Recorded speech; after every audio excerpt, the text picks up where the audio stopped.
صباح الخير يا جماعة. النهاردة بقى كده ايه، هظبط اكل كده قبل ما المستر يجي، فهشوف ايه هنعمله اكلة ايه. فانا فكرت ان النهاردة نسلق اللحمة ونعمل قلقاس. بقى كده ايه، هعمل اللحمة اهي.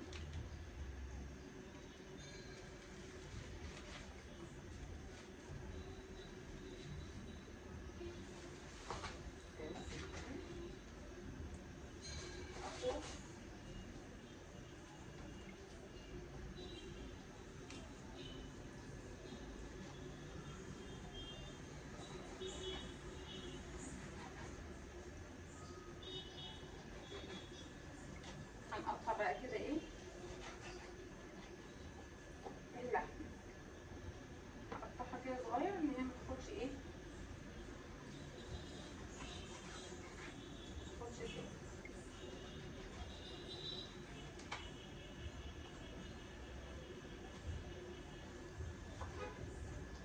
بس كده،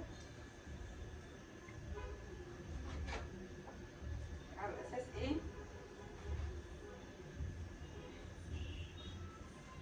اللحمة ما تبقاش كبيرة، ما تاخدش سوا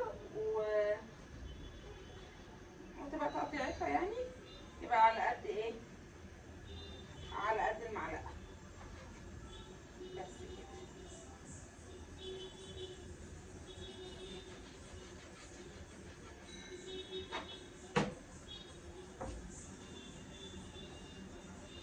بس كده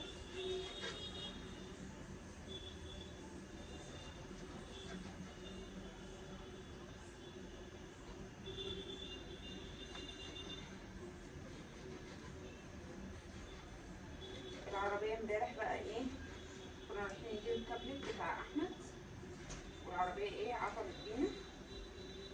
النهاردة بقى بيقولوا ايه ان هي باظت البطارية، فمش عارفة بقى. بابانا راح يشوف ايه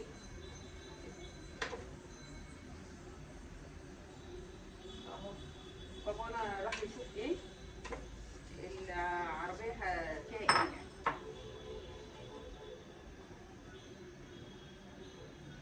بس كده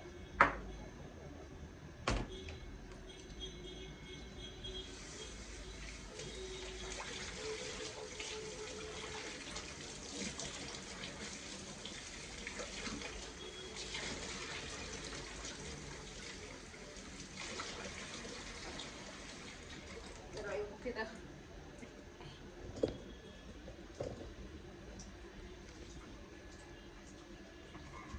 هنشوف بقى اللحمة ايه، هنشيل بس منها الاول الريم والحاجة اللي هتطلع منها، وبعد كده نقرر بقى هنعمل ايه.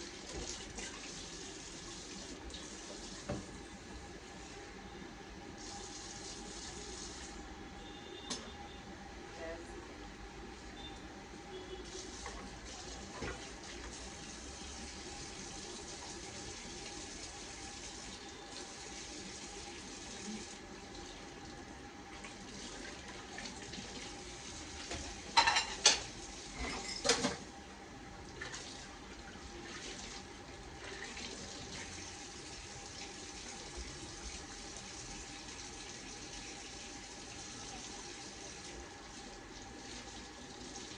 بص المواعين بقى الشينة عايزة اخلص منها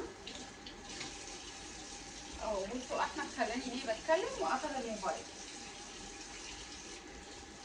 فاروح بقى ايه اخد منه الموبايل.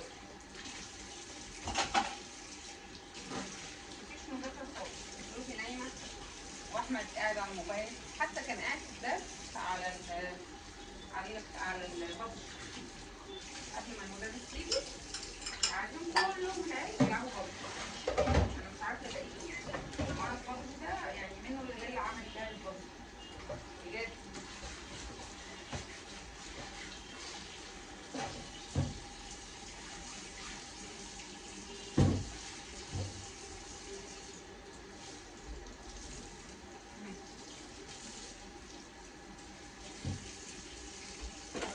طب 5 دقايق كده وبعد كده ايه نشيل.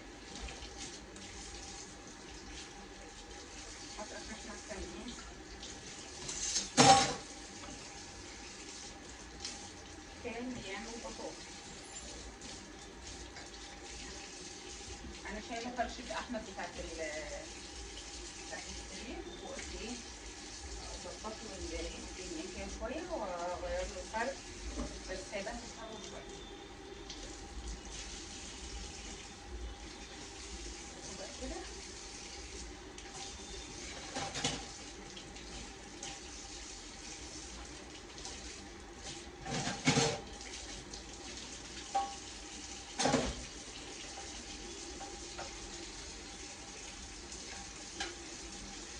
بصوا كده لسه كل ده الريم ما طلعش. اول ما تبقى الريم هحط لها بصلايه كده بس مفرومه. خلي بالكوا اخر كيس بصل من اللي احنا كنا عاملينه رمضان اللي انا شغاله منه، يعني في رمضان وبعد رمضان حوالي كده ايه شغاله ب 10 12 كيلو بصل.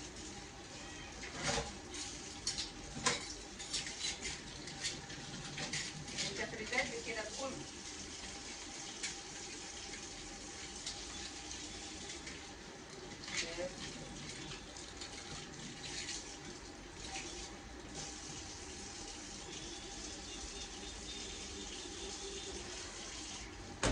اهم حاجه النظافه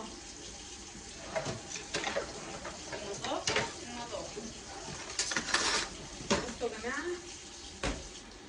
حاجه غاليه قوي قوي قوي قوي، يعني ابعد الحدود. وغير ان ابعد الحدود بقى احنا اولا محتاجين ايه؟ فاحتياجاتك كتيره، الحاجه غاليه، والحاجه غاليه عشان مضطره تجيبيها او مش مضطره يعني، بس ممكن تتفرجي عليها بقى او ما تجيبهاش. زي ما الكتاب بيقول، يعني بيقول لك ايه الحاجه اللي انت مش مقدرتها ما تاكلهاش. احنا مش بنتكلم على الاكل بس، الاكل والتعليم وكل الحاجه اللي مش مقدرتها ما نعملهاش خالص، ونصيبنا بقى نصيبنا في الحاجه. لكن الهبل اللي احنا كده غلاء الحاجه بطريقه بشعه بشعه.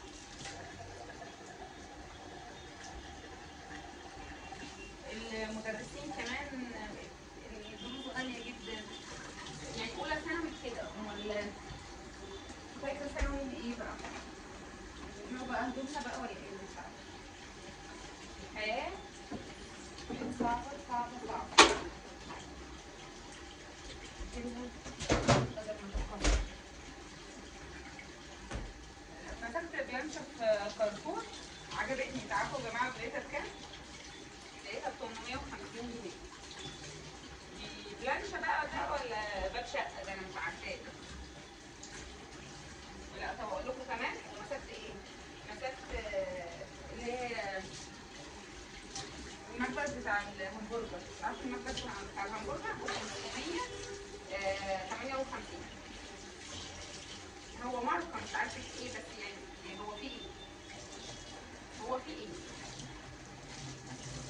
على فكره كارفور ما بقاش بيشتغل زي الاول. المحلات كلها ما بقتش بتشتغل زي الاول. بيبيعوا بس مفيش حاجه زي الاول. زي الاول دي خلاص حاجه خلاص. اهو كده خلصت. هنا بقى اهي الريم بدأ يطلع. هجيب له معلقه.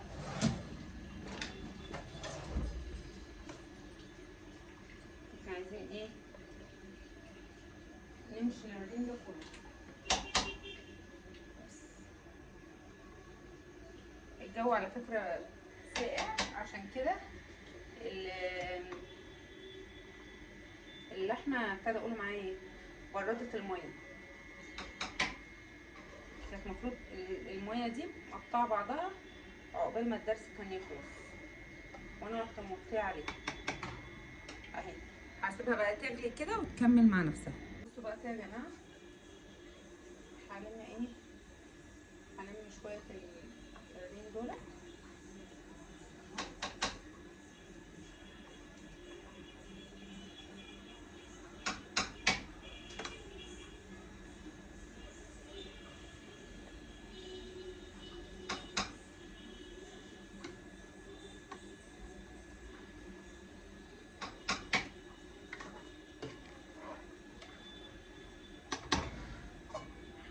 فيها شويه بس ايه، نطلعها بصلايه اهي، وهجيب ملح وفلفل. استنوا بس كده ايه، وعايزه جوز الطيب. هو جوز الطيب راحت فين؟ اهي جوز الطيب، ورق اللورا معلش، والحبهان انا طحنهم فايه. هاخد منها معلقه واريح دماغي.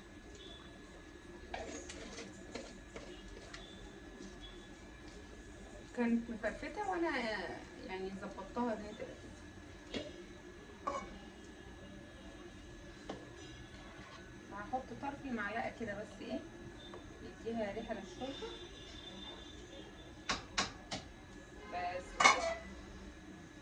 اهي كده ايه الشوربه اهي. بس البصلايه اخد بس ايه الخرقه دي، ما تطرطش دي بتاع هنا بتقفز في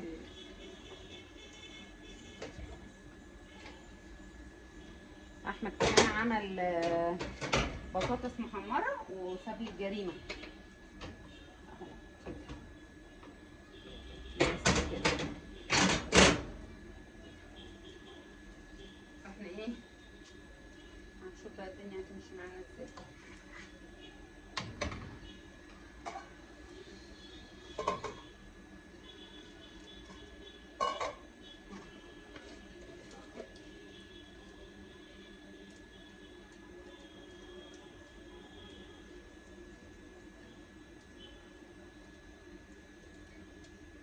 ادي كده ايه معلقه ايه ورق لورا وحبهان.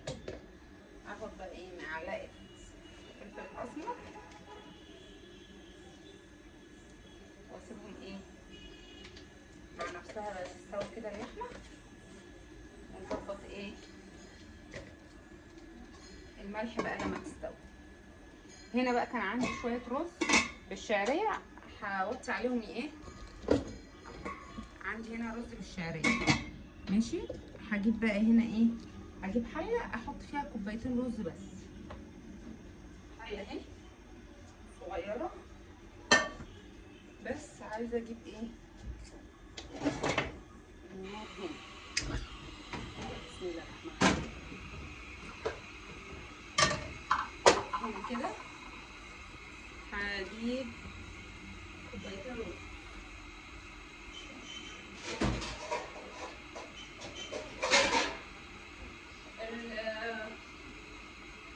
الرز العيال بياكلوه زي ابوهم اكتر من المكرونه، بس هما برضه بيحبوا يعني ايه المكرونه، بس احنا بنعملها كتير بصراحه علشان هما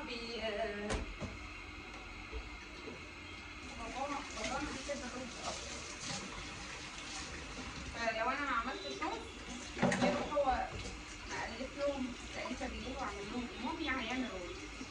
اول ما هيلاقي المكرونه يروح مألف ايه اكل في رز، ويطلعوا بقى ويطبخوا ومش عارفه ايه. انا الصراحه باخدها من اصيل، مش بعمل المكرونه كتير. وكنت جايبه مكرونات بقى اللي هي الاشكال بتاعت الكارفور ياما ايام رمضان، حاجات كده غريبه. كنت بشيل من اما كانت ماما، كنت بنفض عند ماما. رحت مره كارفور جبت، ومره كانوا هما منزلين عندنا في المحل اللي هي تبقى الكوكا ومش عارفه ايه كده. بصوا هوريكم جبت ايه من كارفور. جبت الصينيه دي، ايه رايكم؟ جميله اهي، مش فاكره بقى بحاجه وستين. وهوريكم واحده ثانيه برضه. استنوا كده، هنحط بس معلقه السمنه وبعد كده ورق ملح.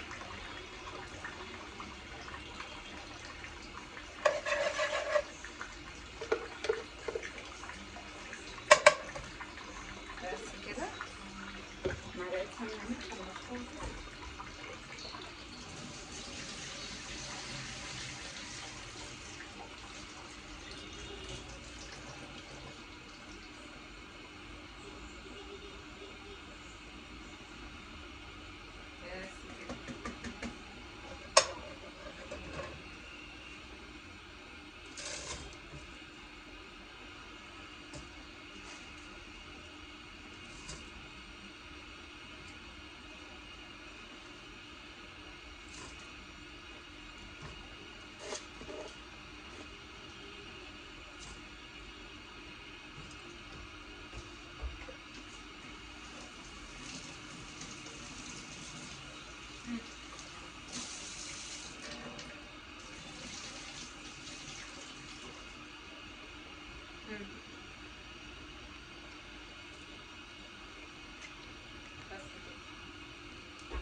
يتشوح.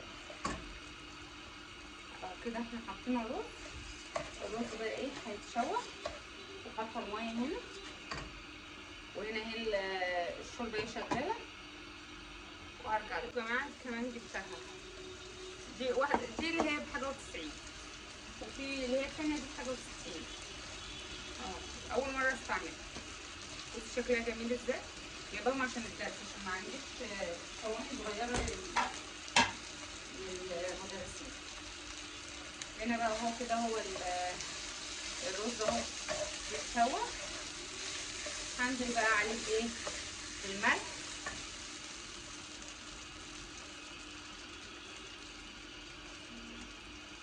بس كده. اللي عايز بقى ياكل من الرز ده ياكل، اللي عايز ياكل من التاني ياكل.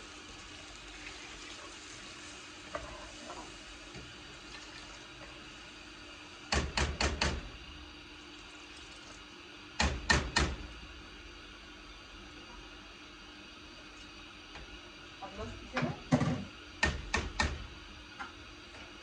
هغطي بقى عليه. وهنا اهو الشوربه. اول ما اللحمه هتستوي هسقط القلقاس.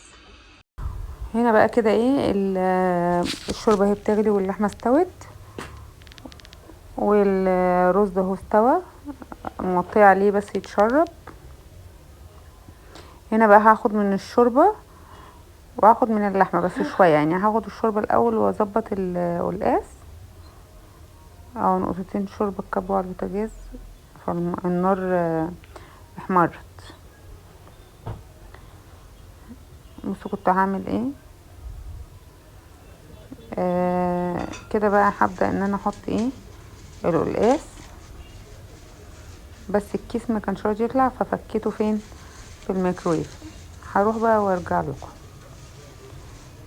اروح افكه وايه وهرجع اني مش هينفع. حاولت فيه ان يتفك ما نفعش، وكان عندي درس بره فما كانش نافع اهو. بص انا فكيته اهو في الميكرويف وفك بقى. هسيبه ايه يستوى وياخد له غلوه كده. بس هنزل عليه بايه بالخضره. انا حاطه جوه كل كيس صغير بتاع ايه الخضره بتاعت القلقاس. كده احسن بكتير ما كنت بحطه في علبه بهدله. الصراحه العلبه بهدله.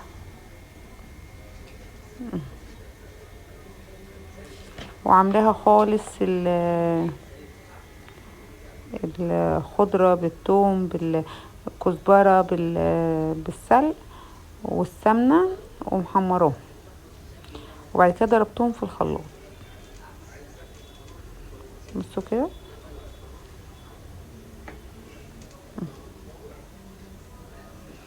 بصوا بقى كده هسيب بقى القلقاس يستوي وبعد كده ايه ارجع لكم. هغطي عليه. هنا بقى ايه بوريكم الرز اهو. الرز بصوا ابيض شمع.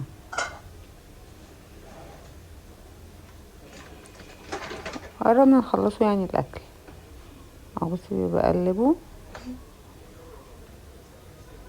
انا بحب الرز اللي بشعريه وبحب الرز الابيض. مش قوي الرز البسمتي، يعني هو خفيف وكل حاجه، بس الرز المصري بتاعنا يكسب يعني.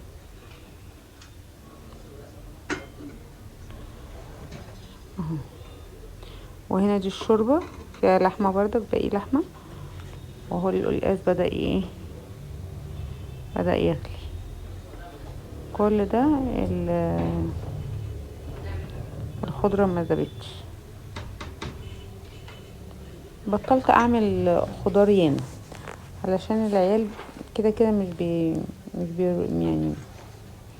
مش بيرضوا ياكلوا كتير. اهو بصوا هنا في اللحمه سايباها بردك ايه تستوي شويه. هنا بقى الرز ابو شعريه.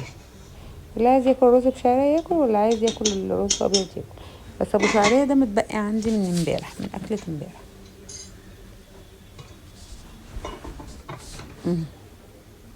خلاص بصوا بقى ايه القلقاس اهو بدأ يغلي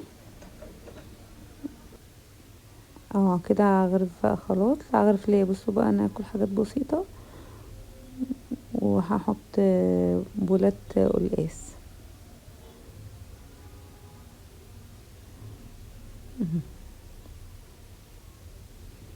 بصوا لونه جميل ازاي. مش بعمل كتير، كنت الاول اعمل اكل كتير وكده وبيتزهق منه بيترمى يعني حرام. وحطيت لحمة بردك، قطع لحمة بس كده. ايه رأيكم؟ عايز يتاكل كده. مع السلامة واشوفكم في فيديو جديد ان شاء الله.